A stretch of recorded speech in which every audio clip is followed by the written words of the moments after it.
All right. Shalom, everybody. Shalom. It is your brew. That's me. I'm Ban Shemayim here with another one. Today's video is going to be right here. Everybody's dropping like flies. Federal or federal. I think that's the drug. Fentanyl or federal or however it's pronounced. Tranq. Warning follows escalating concerns en masse, right? So this is happening in Boston, but I actually saw this happening in quite a few places. So without further ado, let's get into it. I've had a few friends that are now 6 feet under because of the issue. The DEA calls it the deadliest drug threat our country has ever faced. Boston 25 News reporter Drew Notice she calls it because of the issue.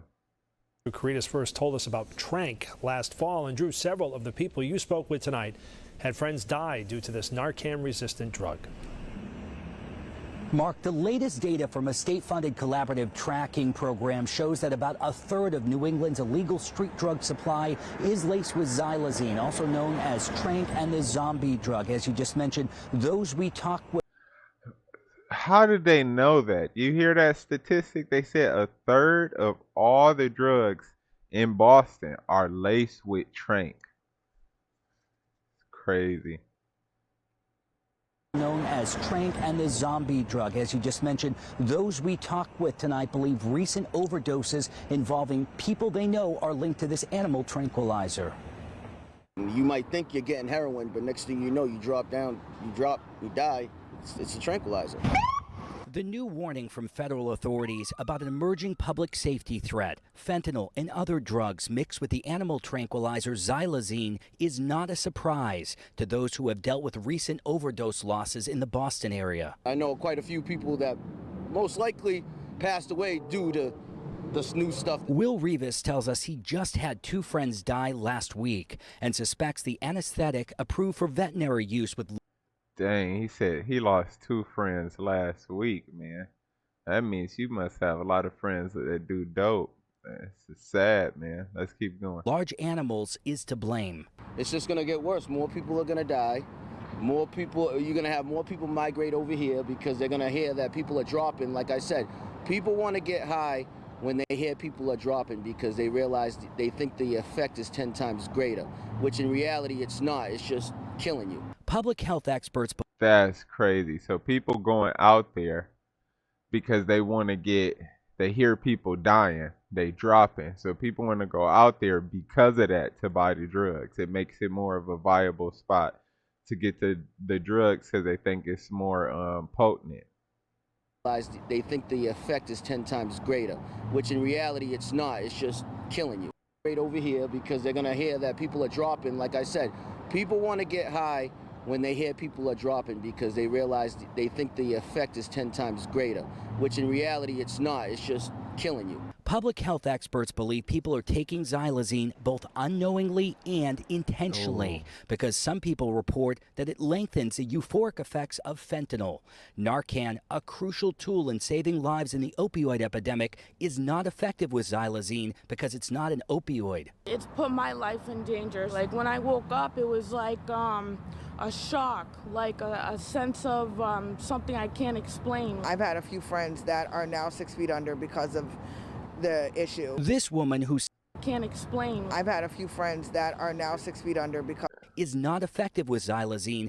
That one girl we just looked at, she looked like she owned dope as she was speaking. Let's get it.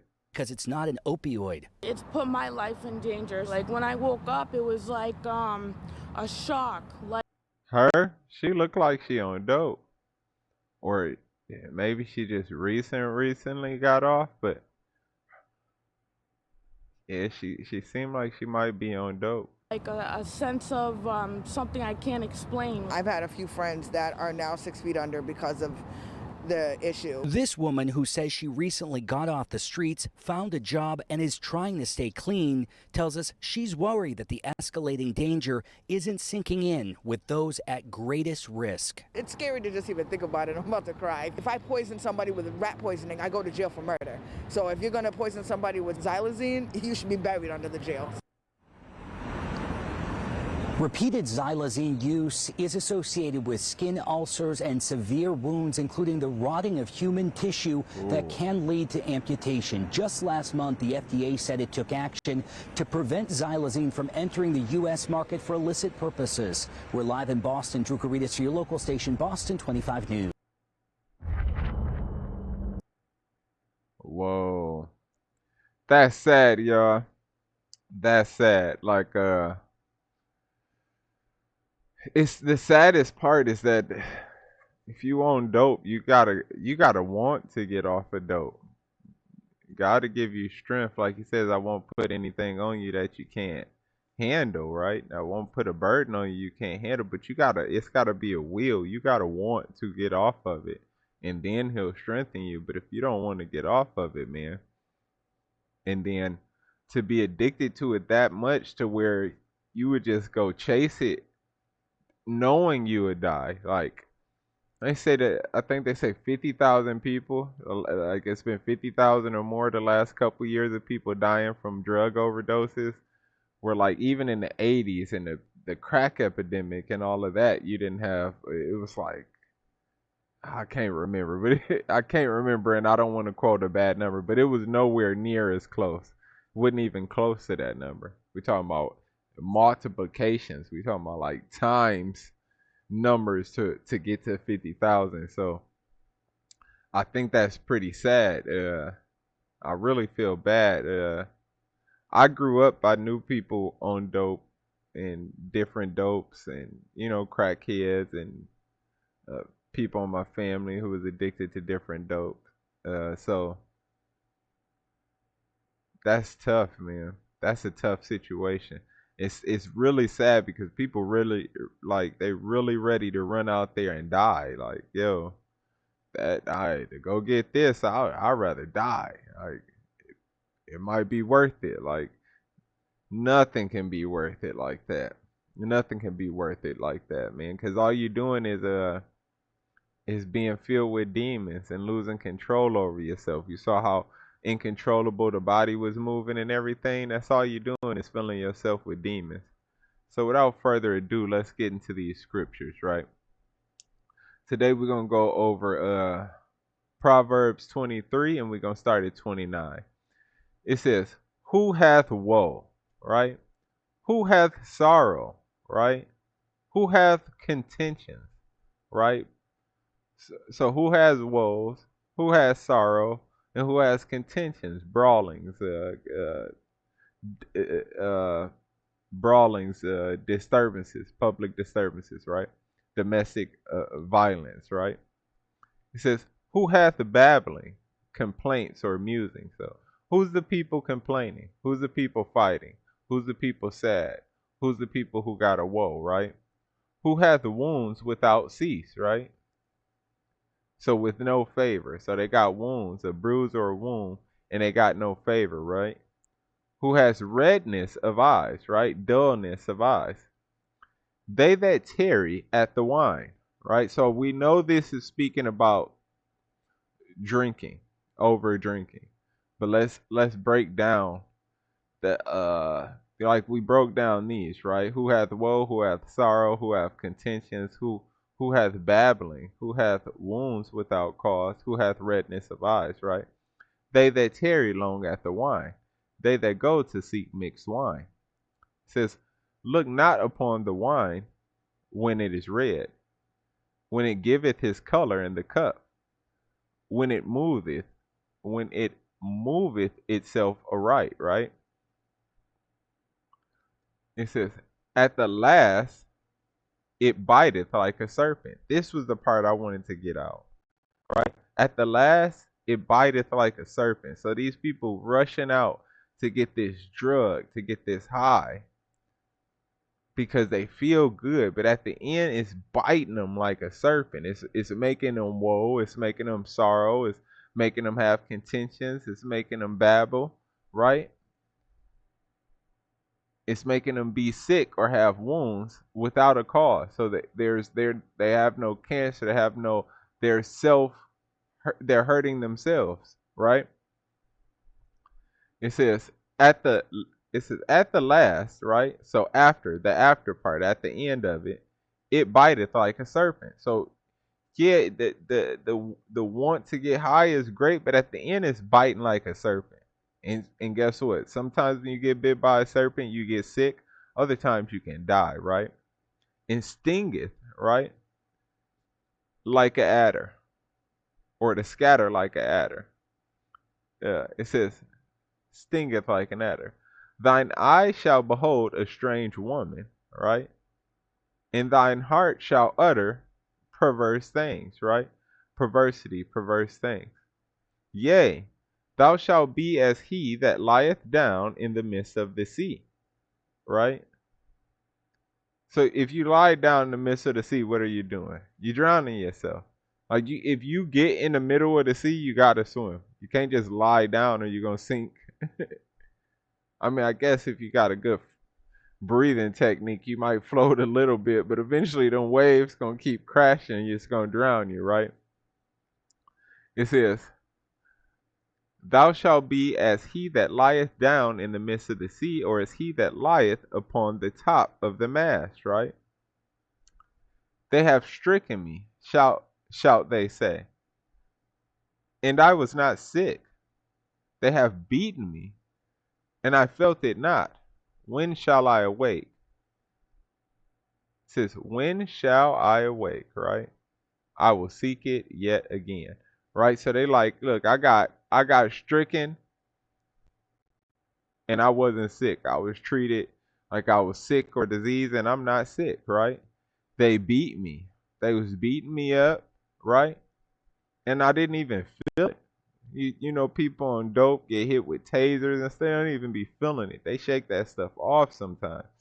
It says, "When I shall awake, I will seek it yet again." So this is the mindset that they wake back up after going through all the drama of being on it, being hated, set aside by their family, all these different things. Um, they go to get high, I guess, to get a relief. I don't know anything about, those type of dope, like as far as experience doing. Thank the Most High God, right? But say they go for this feeling, it relieves them or gives them a temporary pleasure.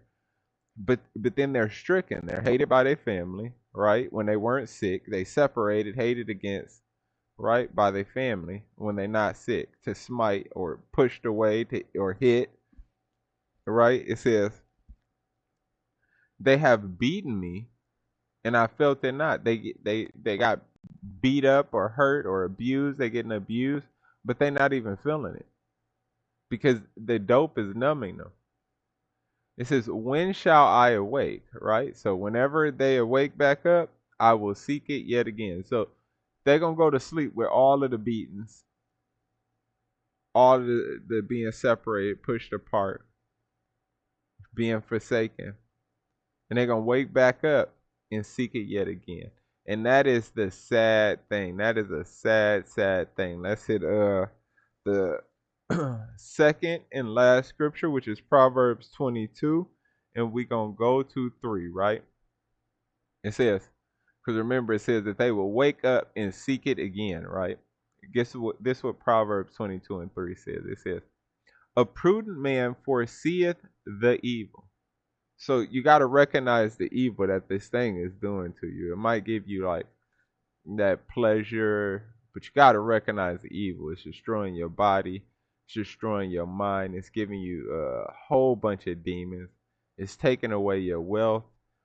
Any type of thing that you could have had is taken away from you because you got to keep going and spending it on that, right?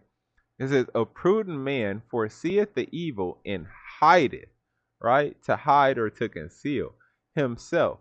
"But the simple pass on and are punished," right? So it behooves the brothers and sisters, if this is hitting in your area, even if it's not, I know federal is hitting everywhere. If you, it behooves you. It really, like, you really have to put this urge in to, like it says, to see the evil, to foresee the evil. You got to say, look, I went through this yesterday. I went through this last week. Tomorrow, man, I can't go through this again. I already see the evil that's coming, right? It says a crafty, shrewd, a sensible man, right? A sensible man foreseeth the evil and hideth himself, right? So you know it's coming. Get out of Dodge. Don't go back down that path, right? It says, but the simple pass on and are punished. So the simple minded, right? Let's go to what simple is. Pithy one. Right? The simple one, they pass on and are punished. So the simple ones, they wake up knowing the trials and tribulations they went through. And guess what? They pass right past the same trials and tribulation and go right back through the same things again. And then at the end of it is there's a punishment, right?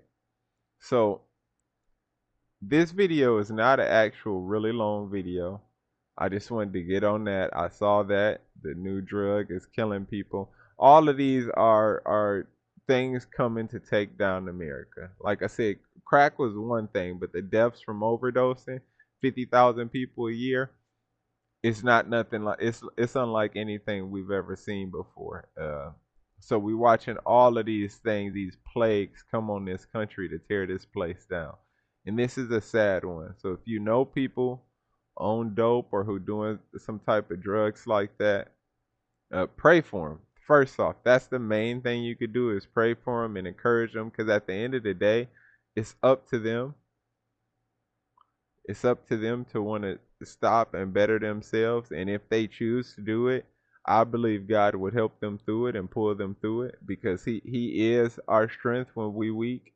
So I believe that He would help them and push them through it if they're willing to engage themselves and willing to fight the battle, which is internal first against themselves, to not want to do it. So this video is really just to keep up with the times and the new stuff that's coming on. Relatively new drug. I don't know much about drugs, but it's called Tranq. 1/3 of Boston already. It's actually hitting in other cities. So 1/3 of all drugs are laced with this in Boston, and they're even lacing fentanyl with it. Just like my cousin was telling me in Ohio, they lacing weed with fentanyl, and crack and heroin and everything else they lacing with fentanyl. So let me tell you, be careful, man. When you out here, if like I say, if that's what you gonna do, you got time to repent and get out of it, and it's only for the betterment of yourself, because it's only hurting yourself to be on that dope that's controlling you. For people, if you are one of the people that's on one of those these crazy dopes, that look, man, you gotta fight it. You gotta fight it. Don't think so little of your life that you're willing to throw it away. Because let me tell you, you throw away your life, you might wake up to see Christ, and guess what? He might be like, I don't even know you. Who are you? Who are you? You didn't finish. You didn't finish your what he might have wanted you to do here on earth, and you so ready to leave. No, man. Complete the task, right? Keep your temple clean, which means to be free from to have oneness in mind, right? That's what keeping your temple means. To have oneness in mind, to be oneness in spirit, right? Not uh not filled with demons. Remember the scripture with the man says he cleaned his house of these demons, and the demons went out and got 7 more demons, even worse than before, and came back into the man. They was talking about this man's temple. So you got to definitely clean yourself from these different demons that want to cling on to you and destroy you, because you want to get high so bad that you're going to die for it, or you might do it with another person and they die for it. It's sad. It's sad. Like, people always talk about what they die for, what they willing to die for. but you rarely hear people talk about what they're willing to live for, right?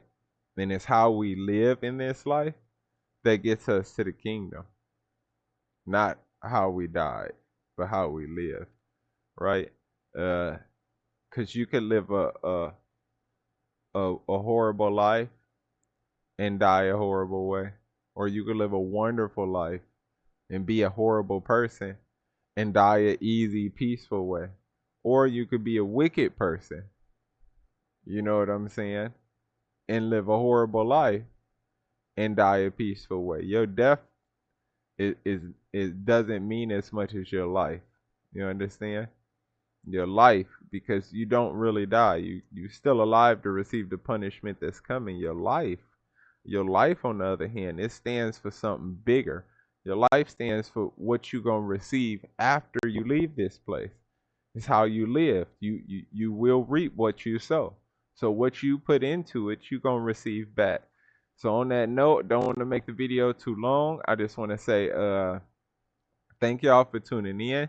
Whether y'all like the video or not, hit the like button. If you're not subscribed, subscribe, and let's hop into the comments. If you know people on dope, or you pass people past dope and you talk to them a lot and you try to give them inspirational words or encouragement, let's talk about it in the chat. I would like to hear different words of encouragement and inspiration, because we could use that. One person might say something that has helped other people previously, and you might be able to put it into the chat, and we might be able to use it on other people that we know, and it might help or benefit them. So let's share that wisdom, y'all.